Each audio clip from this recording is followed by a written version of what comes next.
Hello, everyone, and welcome to Tabor Talk.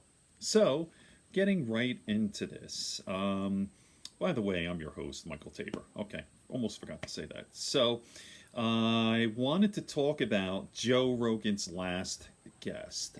Listen, I know people have said I talk about Joe Rogan all the time. In fact, I was thinking about setting up a separate channel called the Annotated Joe Rogan Show or Joe Rogan Experience, and just going through every episode, breaking it down, talking about it. I know there's a lot of stuff out there on the internet. Listen, there's everything out there. Anything you want is there on the internet, right? But I know on Facebook they have these groups, Joe Rogan Experience, all that stuff, and people talk about it and discuss it. So I think I could add a lot. Like I said, I've listened to every single one of Joe Rogan's podcasts, and I'm probably his biggest fan. How about that? So, Joe's guest on Friday was Mark Norman. I never heard of Mark Norman before. He's a comedian, young man. He's 37. I think he's on the Jimmy Fallon show. And I'll tell you what, when he came on and it started, he has an affectation. He talks like this. I'll play a little bit of this. Here, listen. Murdered. I believe it. Just murdered. I believe Do it. you have that deal? You always hear Bill Hicks say that thing of like, the material is what you fall back on when you're out of things to say, which I don't agree with. I think the material is what you show up to do. That people want to hear your point of view. They don't want to hear about you. They might want to hear you rant a little bit in the beginning, but do the act. That was Hicks's style, though. He had his I own wanna way. get kind of His a way was close-up. like he was trying to almost inject philosophy This is a long into shot of the people both while of he was them, telling jokes. Yeah. And the jokes were really smart. And Sure, he was I like the obviously jokes. he was obviously a smart guy, so that was his thing. But I hear you. The thing about him though is he didn't have podcasts. Right. He could have used one. Right. He would have had the greatest podcast ever. And then a better stand-up would have Right. gotten He could have better. used one. Because he wouldn't have felt like he had to be so funny on stage or so Mhm. Poignant. Yeah, he would have felt like I'm just here to do jokes. During the podcast, I get to talk about life. Right. I'm talking about everything, and I don't even have to be funny. Yeah. Oof. I've had some bad you mentioned corporates. Okay, there you Did go. you do any? No. Okay, let me close up. Thank Okay. Thank you, baby Jesus. I did a gig at the Cellar. This guy showed up and he goes, I like your stuff. You're edgy. You're raw. Come do my country club. Come roast my country club. I was like, oh, great. So he's like, he gave me a sheet of like all his Listen to employees this and all story. their This dirt. is pretty he's like, good. really zing them. Really make it vicious. They always say vicious. And I show up and it's like Mercedes and, Benzes everywhere and Maseratis. And I'm like, oh, shit.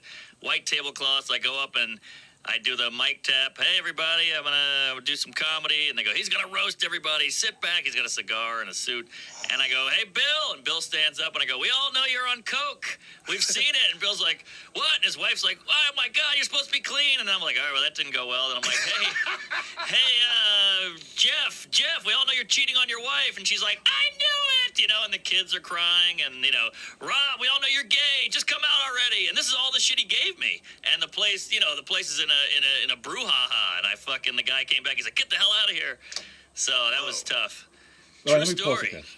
I would imagine that you would have So- double-checked. So when I started this, I go, I don't like this guy. Really, like it's an affectation of the voice, and he's a young man, Like, first of all, initially, listen, comedy's really a young person's game, and I've been following comedy my whole life. I love it. Love stand-up comedy.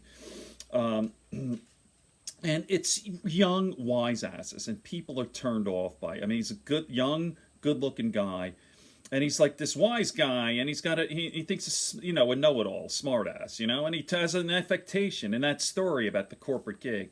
I don't know if that's true. Like, listen, we're gonna pay you. Like, here's dirt on these people, and talk shit about them, and then.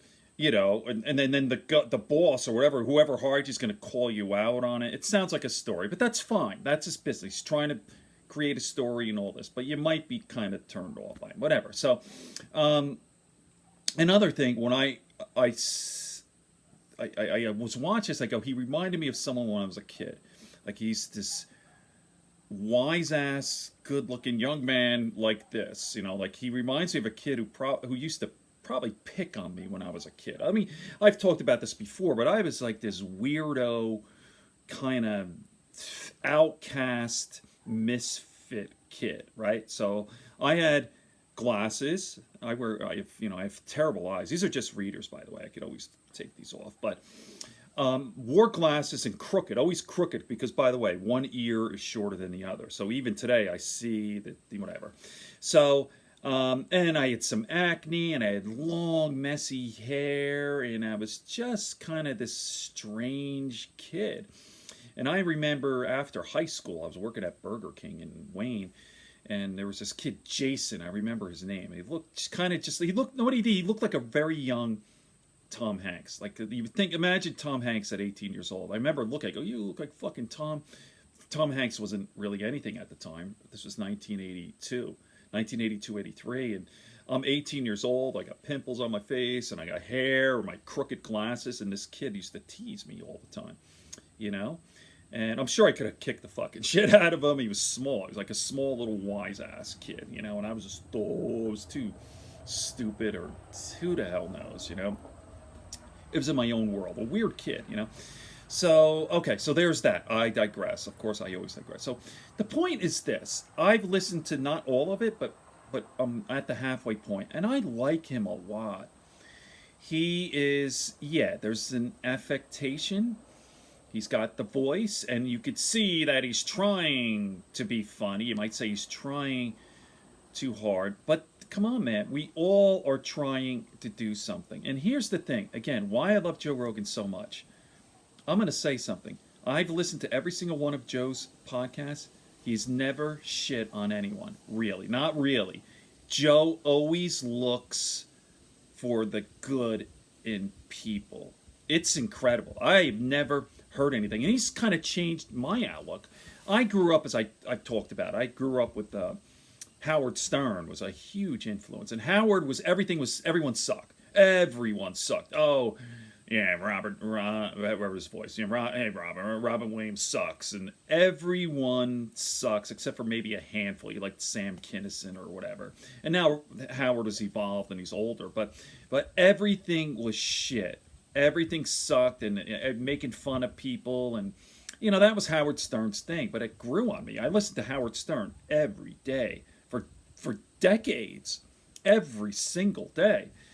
And it kind of affected me, this negative, oh, this sucks, and you kind of hate, you know, and that, like, when I started listening to Joe in 2009, and I like, this was different. Joe loves everybody, you know, and I mean, Joe's smart. He'll point out some shortcomings and this and that, but he always looks for the good thing, the good qualities in a person, you know, and there's empathy. There's tremendous empathy. Like even Donald Trump, like Donald Trump is the most loathsome person on planet Earth, and he doesn't like him. He's critical, but he will kind of like, well, he's kind of funny and an entertaining sort of, you know, he's a character, and maybe he'll be better after his presidency, something to that effect. But it's like everybody, he looks for the good things. And by the way, this is a great podcast. Like, he's an interesting young man, this Mark Norman. You know, I really like him a lot.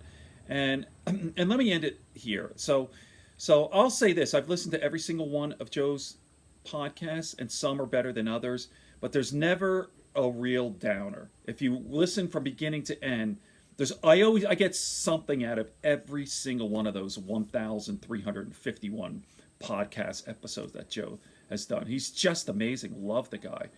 So I'm thinking about starting a separate channel with Joe. I don't know. I mean, I talk about everything here. So we'll see. Okay. Good friends, good books, and a sleepy conscience. Peace, love, and understanding here on Tabor Talk. And check out Mark Norman on Joe Rogan. And Mark Norman has his own podcast too. Okay.